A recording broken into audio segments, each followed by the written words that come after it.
Ladies and gentlemen, listen. I'm so excited. I don't know what to do. I feel like screaming and running around the studio. But I'm so excited to be sitting with this beautiful young lady. And I'm introducing no other person than Miss Allison Perkins-Caldwell, eight-figure serial entrepreneur that is shaking up the marketplace and letting things happen. She's going to be dropping gems. She's going to be talking about her journey. And she's going to be inspiring you, future moguls. Watch it and stay tuned. Many people think that being a mogul is all about living in big houses, driving fine cars, taking their dream vacations, having a white picket fence, like the big American dream. But people really don't see what really goes on behind the scenes in the lives of moguls. So this spring, I'm launching this show called Mogulish, More Than Meet the Eye. Follow me so that you can get the inside scoop of what really goes on in the daily lives of moguls. So let's start. Tell me how you grew up, Allison. Well, I was born and raised in Inglewood. Wait a minute. Like the Inglewood? There's only one in Chicago. Okay. Yes, the Inglewood. So very proud to be from there. Hashtag daughter of Inglewood. I went back and forth between Chicago and New Orleans. Wait a minute. You said that wrong. I know you went to college and you polished, but it's Nowlings. You grew up in Nowlings? And Nowlings. Okay. I spent several summers in Nowlings. Yes, I did. All right. Yes. And it was wonderful. Wow, that's beautiful. Okay, so here's the thing.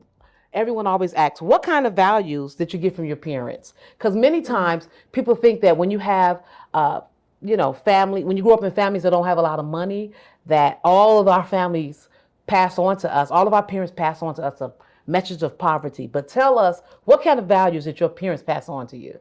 Well, I feel like I came from a very, very rich family, rich with love, rich with support. My family always made me feel like I could do anything. Words are so powerful. And I tell young people that, I tell parents that words are so powerful. My family made me feel like I could be anything I wanted to be. Many times people have this conception that when you grow up in neighborhoods that are, like oppressed, or neighborhoods with like social problems, that the parents don't teach or pass on good value. My parents, first of all, they were married for 10 years before I was born. What you say? Yes, they were. And that was different, having older parents, compared to a lot of my friends. Their parents were a little bit younger. But my parents instilled really traditional family values in me. I came from a very large extended family. My mother was 18 brothers and sisters. Ooh. So I probably have so many first cousins, I can't tell you how many. So you had a lot of cousins. I have a lot of cousins. So those are the girls. Listen, everyone know, growing up, because I grew up in Inglewood too, by the way, hashtag daughter of Inglewood, myself. But everyone know, don't mess with the people on the block with a lot of cousins. Because if you mess with one of the cousins, all of them coming. They just show up out of nowhere. It's like, wait a minute, I just thought it was just two of y'all. When I look, it's like 12 of y'all getting ready to fight one person. And they did not live very far from me at all. We could always walk to each other's homes. So we all kind of lived a few blocks within each other. All right, now. So I'm a business coach as well. And one thing that I always tell people, that I feel that everyone is an entrepreneur and everyone don't have that spunk. Like I knew I was going to be an entrepreneur at 12 years old when my mom used to send me to school with Twinkies. Used to sell them. And hostess cakes. And some of it, I would eat some of the profit because, mama liked to eat, as you can see. So what did you have that spark? When did you know that you wanted to be in business? Well, I will say I was born a leader. Some people call it bossy. Some people call it leadership. Some people call it aggressive. I just call it being a great leader. I was born a great leader. And so I could always see things, like see the vision for my own life, for my friends' lives, whether they listen to me or not. Sometimes God will give you that, he'll give you that sight. Wow, beautiful. Okay, so you are a serial entrepreneur. I love that word, serial. So that means you have multiple businesses. You not only have one business that you allocate your attention to, but you found interest in different businesses. So tell me about all the businesses that you've started. Oh wow. So This is gonna get real good, y'all. Real good. well, initially I started off as a landlord. I did not like being a landlord. Me either. I did Me not like either. being a landlord. No. But I started childcare in 2004. I really found a passion for it. Mm-hmm. From childcare to writing grants, and then on to opening edible arrangements, to even my newest venture, which is the cookbook and the gumbo line, the t-shirt line, those things. Girl, you do it all, honey. Yes. And by the way, let me just stop and tell you all. This little mama from Nolings, she can make a mean gumbo. Listen, I'm fully Panamanian, and we have something in our Caribbean culture called rundown soup, which is a soup with all kind of stuff in it. And her gumbo is almost like our rundown soup, which Now, is very good. and don't let her fool you. She can cook too. Now she makes a bad lamb. Oh goodness, I love sitting in her kitchen and eating that lamb. Woo wee! And then listen, by the way, I have introduced her to some of our, so all the people from the Caribbean that's watching us, I've introduced her to some of our Caribbean hot sauce. One day I had her over at the house and she was like, oh, I like hot stuff. I said, you like hot stuff? You haven't tasted hot until you taste real good Panamanian hot sauce made with Scotch Bennett peppers. And it just blew your mind, right? Yes, it was absolutely delicious. Absolutely delicious. And now, every time I go to Panama, I got to bring you a bottle back. Yes, you do.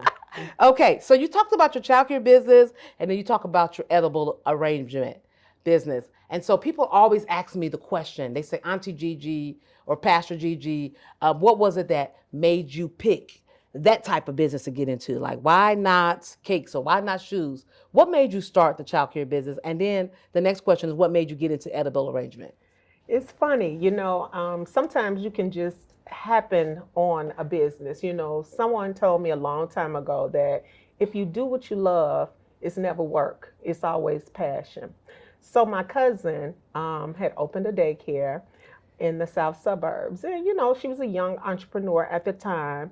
And she didn't have a lot of, capital to pay extra people. So when I would get off work in the afternoons, I would go to her daycare center and I would work for her for free. So she didn't have to pay me.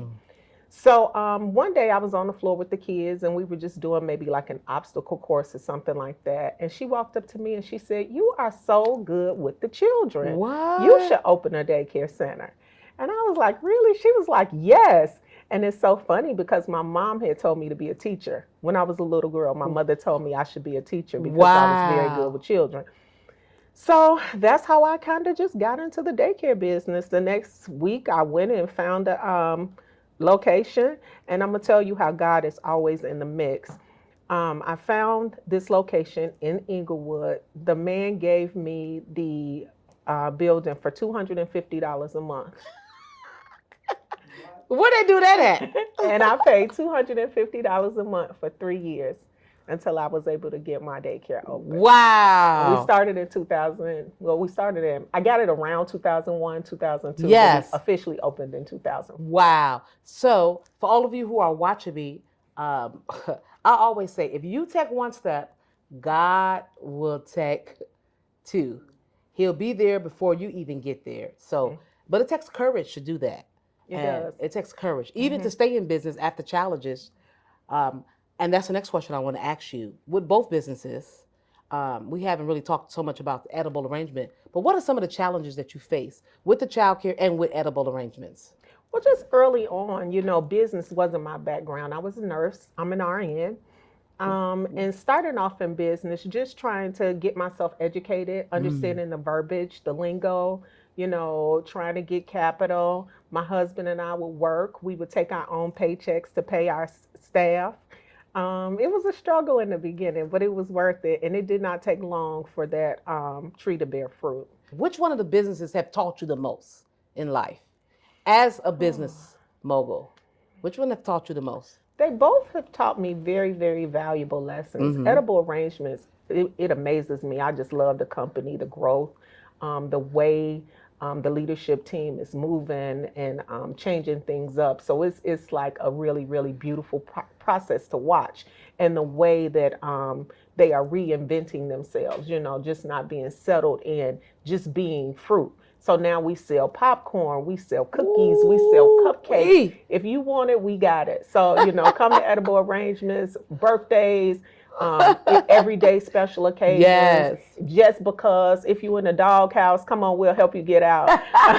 We do it all. We love it. Yes. The daycares, I'm sorry. I just got to have a fat girl moment.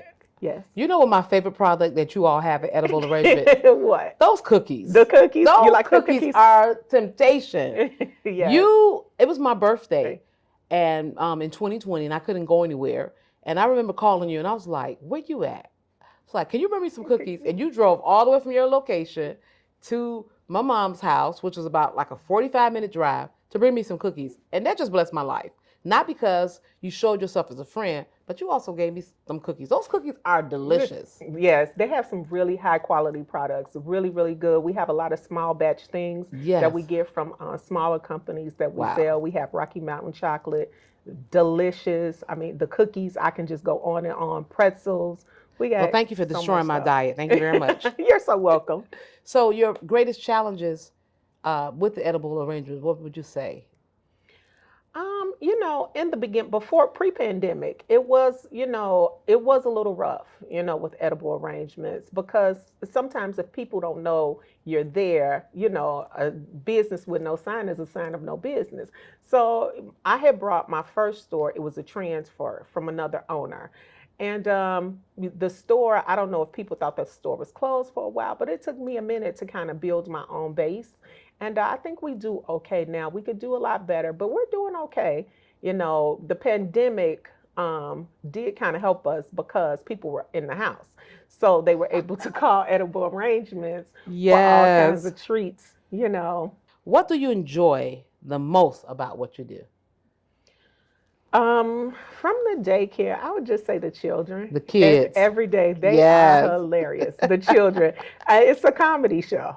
Every day they have something new when they learn a new skill. Sometimes even their philosophy, their thought processes, it amazes me sometimes, how just like one little boy, he just from last school year to now, how articulate and how clear he is. And I'm like, when he started last year, I could barely understand what he was saying. And now he is so articulate and so clear. And I'm like, look at all this growth. Wow. What I love what you said, because both you and I, we serve children and families in some very challenging neighborhoods on the south side of Chicago, in case you all didn't know that. But it's so funny how they grow with us, and we have an opportunity to expose them to another part of life. And I just think what we do is so amazing. Yes, and I'm so grateful to my families that they, entrust me with their children, with their most valuable possession. Okay, so we're going to get into some real good gossip now. All right now. Because I know you married. How long you been married to Mr. Caldwell? Well, we have just celebrated our 19th wedding anniversary. What you say now? 19? Yes, and we renewed our vows in Hawaii. What? Yes, we did. Mr. Caldwell, if you're watching this, your wife loves you and think you're fabulous. Hey. Yes. And by the way, she could use a foot massage today. You know what I mean? Thank you. Listen to Pastor GiGi. She know what she's talking about. So, Miss Allison Perkins-Caldwell, the fabulous. In my business coaching classes, I learned that many times a lot of young entrepreneurs, they struggle with doing multiple businesses. Like they have this ideology that you're only supposed to do one business, stick with that, master that, only, and die doing that. But you have the ability as a serial entrepreneur to do multiple different types of businesses that don't operate the same way or don't have the same business operation. Can you tell us, how do you do that? That's fabulous. Well, I think that there are some commonalities in all the businesses that may not be obvious initially to people.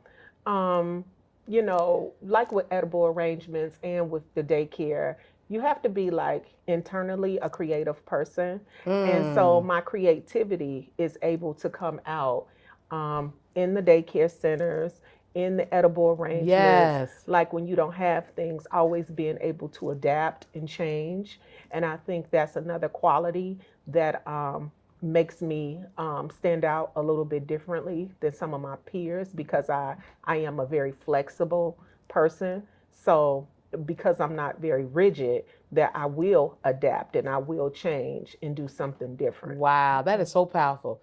Listen, nothing forces you more than being creative than the childcare industry. Because I remember one time we were trying to do this project and we ran out of light brown construction paper and we were making tree trunks. And the kids were flipping out. The teachers were flipping out. They looked at me. I went in the kitchen and found some brown paper bags and cut them up. I'm like, there go your tree trunks. There you go. You got to be able to be creative. You got to adapt. You know, you can't focus on what you don't have. You got to focus on what you do have. Yes. Or like we say in church, or what I tell my people at church, use what you got until God gives you what you need. Hey, holla. That was good. That was a good one. Okay, so Allison, this is a question that everyone asks all business moguls and serial entrepreneurs.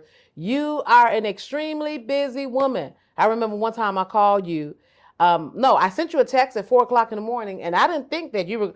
I thought I was the only person that is up at 4 o'clock in the morning. You text me back. I'm like, oh, no. We need help. We need help. We need help, okay? I do my best work at 4 a.m.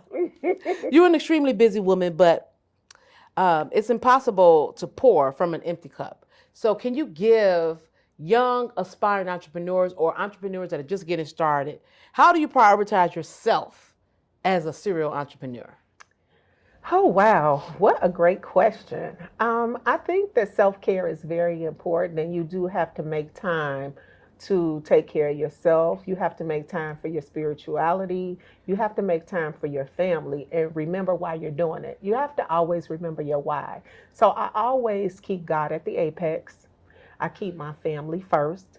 I try not to take them for granted because you can take people for granted, especially those closest to you, because you're so accustomed to them helping you. You know, they always want to, be supportive. So I really just try not to take my husband and my children for granted. Yes. I just really try to honor them and show them all how much I appreciate them all the time. My friends, during holidays and edible arrangements, my friends will come and they'll help out. My family, they'll come and they'll, take orders out for me because we'll be swamped, 500, 800 orders.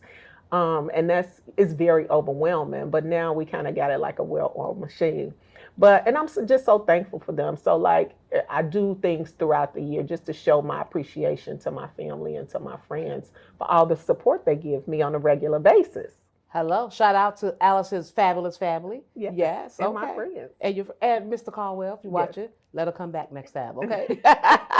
Because I love how, I follow your journey and I love how you do things with your family, because a lot of entrepreneurs are so driven on making the dollar that they miss out on the child's first ballet class or the musical performance. But you actually do things with your family. But what really blows my mind is that your daughter, who is, I think, 19 now? Yeah, she's 19. Have traveled to Europe and have explored the world. And I just think that is so powerful as a woman of color to really be in a position and really make the commitment to expose your children to the world. Well, so I'm proud of you. Thank you so much for that. Okay, so here's a question that we ask everyone on this show.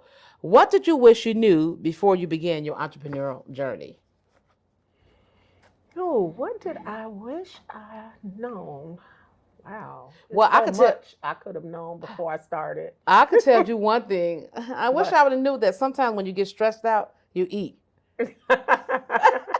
You know what? I think we all handle stress differently. Yes. I don't know. What could I have known? Maybe even, I think in the beginning I did go back and I did take a lot of business courses to kind of help me through my journey. I wish I would have taken a few more accounting classes, but I have a fabulous CPA and a fabulous bookkeeper and Shout out accountant. to the CPA and accountant. Yeah, pay your taxes. Pay your taxes. Pay your taxes. All of you aspiring entrepreneurs, Pay your taxes. Don't pay get in trouble. your taxes because Uncle Sam will come and get his before you get yours. Hello, somebody. Keep going.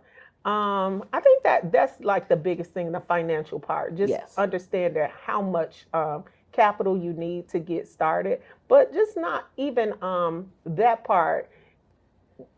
Passion, desire. It doesn't matter if you don't have money. You can make money. I made money to start my business. I went out and I got the money to get my business started without loans and all that. Now, I was blessed. I did get a grant. In the very beginning, I got a grant, and then I had quite a bit of savings because, like I said, I was an RN. So I worked multiple jobs. I saved my money really well. I was a landlord. I lived for free. I lived in my own building for free. My tenants paid my rent. I drove the same car for 10 years. My friends used to laugh at me. They all used to laugh at me, like my car. They used to be like, that truck is terrible. And I would always say, a raggedy ride is better than a dressed up walk any day of the week. And with that car that was paid for and that rent that I did not have to pay because my tenants paid my rent, I saved $100,000. What you telling me? Yeah. So you hear that? All of you aspiring entrepreneurs, prepare yourself. Many times people want to jump out and they're not prepared. And then they fall on their face and they want to say, maybe it wasn't my time or maybe it wasn't God. No. If you fail to plan, then you better plan to fail. So I love the strategy that you gave. And one of the strategies that we always tell people is you have to know the difference between having what you want and having what you need. Spend time just only buying what you need. The rest of the stuff can wait. If you got a pair of black shoes, you don't need them in all 5 different shades of black. So here's another good juicy question. What is the biggest misconceptions about self-made women of color in your opinion? I just think that sometimes people don't give us the respect that they do other CEOs. Yes. You know, sometimes people won't even treat you as if you're a CEO. You know, they'll treat you as if you are their peer, their coworker, and not essentially their boss. And sometimes I ask rhetorical questions, but sometimes I'll ask, would you behave this way if we were downtown? Would you behave this way if I were white? Yes. Would you do that? So, you know, I have to tell my people to be reflective on your own behavior before you just walk into my office without knocking on the door. Wow. Just because I'm here. Would you do that if we were downtown? No, you wouldn't. Yes. Right? So why do you feel the need to disrespect me? Wow. Yeah. That is so powerful that you said that. Because people have this ideology and they have this idea of what a business mogul or what a serial entrepreneur look like. But honey, we come in different colors, different shades. We come with black and blonde braids with hoop earrings. That's right. In satin pants and orange satin dresses. We're showing up everywhere. And we're here to stay. We're not going nowhere. You're not going nowhere. I'm not going I'm not going nowhere. Until God calls me home. That's right. It's so amazing that you said that because that's one of the reasons myself and Miss Maya Putman, our creative director, when we came up with the content of this, we wanted to rewrite the narrative of what people see when they see, especially Black women. We're not all catty. We don't want each other husbands. You know, we're not competing. But there is a group of us that's not on camera fighting and planning someone else's demise. But we're getting together. We're talking about how we can empower our community together. And I just love the way you are. And I love that we have that type of connection. And I'm grateful that I have the opportunity to be surrounded with women of color who mean us well, mean each other well. Yes. So thank you for saying that. Oh, you're welcome. Okay. Many people feel like because you're a woman in business that it's hard to keep your relationship. Tell me about the intentionality that you put in place to make sure that as a married serial entrepreneur, that your husband does not feel out of place. Because sometimes as a woman in leadership, we're so strong. And the brothers be like, but see, my kind of husband, you know, he'd be like, get over there and sit down. You a boss over there, but in the house, I'm this boss. So I got one of them kind of husband. You got one of them kind of husband too, you know. You know, my husband is a little sanctified thug every so often. I'm like, oh, say that again. Tell me to shut up one more time. I like it. So tell me about knowing your place as a wife. How does that go? You know, me, I think I won't say it's easy because we've all struggled, Yes. in marriage. Marriage is not so easy. It's one of the hardest jobs you'll ever do with your life. Just trying to be supportive and trying to be there for another person, and at the same time trying to grow, yourself, and you have a vision for your family and where you want the family to be. Yes. And trying to get your mate on board with that vision. Sometimes it's hard, but hopefully, with enough prayer and enough, just grace, that person can see the vision and, come on board. My husband and I, I think now that we've been together so long, we've been together like going on 22 years. I think we know each other, and we've just come to a Beautiful. place that we aren't trying to change each other. Yes, I love it. We aren't trying to change each other. We're trying to just work with each other. We're trying to forgive each other. Yes. We're just trying to stay together, keep our family whole Yes. and happy. We're not perfect by a long shot. Oh, we're so flawed. But we grow, in grace together. And we just keep forgiving each other. We just keep forgiving each other and keep supporting each other. Beautiful. Every step of the way, So listen, to all of you out there that are married to moguls, or your girlfriend that you like, that you're considering on popping a big question, could have the potentiality to be a mogul, listen, don't try to change her. My husband tell me, listen, it doesn't matter who bring the check. Because at the end of the day, we both eating steaks. There you go. Because we've had our share of hot dogs and pork and beans with white rice and plantain on the side. That's a good meal, by the way. Y'all know about that. All right. Speaking of good meals. Yes, ma'am. I can't close this session out without talking about, somebody find it for me in the studio audience. There's one right next to you. Yes. Your newest venture that I'm so excited about. You look fabulous on here. Oh, thank you. And this, ladies and gentlemen, you guys need to go out and get this. This is called Southern City Cuisine. Secret Recipes from Big Mama's Kitchen. It is a tribute to her grandmother. In these pages, you can feel the love. You can feel the legacy that was passed on from her grandma. This is such a genius. Actually, it's a picture on here and a tribute to her grandmother. Tell me a little bit about this and what made you decide to do this? During the pandemic, everybody was in the house. We were all just cooking and just start being reflective on my whole life. So that's how it started. Wow. During the pandemic, it was a lot of times where it was a lot of death. And in the beginning, we lost a lot of people in our family in the first month or two.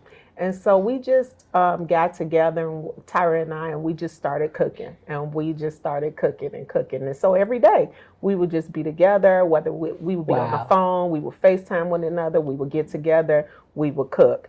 And so this is how this idea was birthed. We just start compiling recipes. Yes. And just saying, you know what, we should put this out for everybody. And as a matter of fact, we should sell our gumbo. So we're in the process of getting it packaged. Yes. We have a co-packer, and the goal is to have it on shelves, hopefully in the fall or the winter. Yes. Okay, ladies and gentlemen, you need to go out and get it. It's available on Amazon.com, and you can also get it from her website. Yep. At www.southerncitycuisine.com. Yes. And listen, I'm so excited because, coming from a Caribbean background, we don't really fry chicken. Mm-hmm. And listen, your fried chicken recipe is the bomb. Yes, it's very it is. easy and straightforward. And you got to check the pictures out of here. If you look at the pictures, they just make you hungry because we eat with our eyes. Thank you, Miss Allison. But final question, what does Mogulish mean to you? Being a mogul is multidimensional. Yes. I'll say, it's not really about what you have, but about what you give back. Yes. And the legacy that you leave. Yes. And how you prepare the next generation. So it's great that I've acquired this information, but what's even greater is if I'm able to teach it and I'm able to give it to someone else. W.E.B. Du Bois has a principle called the talented tenth. And that's like a value in my life. we all can't go, right? So everybody can't go to college, right? Yes. But those of us who do go to college, we have an obligation to those who can't. So if you learn something, you have an obligation to the next person to Yes. give them the information. Yes. So you help them, whether it's help them self-publish a book or help them, get enrolled in school, Yes. or even just teach them how to sew and they begin selling clothes. I mean, you just never know where your gifts will take another person. So I think it's very important to teach the community how to fish. Wow, beautiful. I always say, what you make happen for others, God will make happen for you. Yes, He Thank will. you so much. And this was an amazing time spending time with you. And thank you for joining us here at Mogulish. Ladies and gentlemen, Miss Allison Perkins-Caldwell in the house today. Thank you for having me. It was a pleasure. And those of you who want to follow her, you can follow her at Allison. I am Allie C on Instagram or Allison Perkins-Caldwell on Facebook. What's your website? www.allisoninspires.com. All right. Thank you so much, girl. You look so beautiful. I love you. I love you. Thank you all for tuning in. Listen, I know that you got some valuable gems. I want to encourage you to tag us and write down the gems. Tag Miss Allison's name. Send it out to your friends and family. Next time, we're going to be interviewing another woman of color that is a mogul that is shaking up the marketplace, and you don't want to miss that either. Thank you for joining us.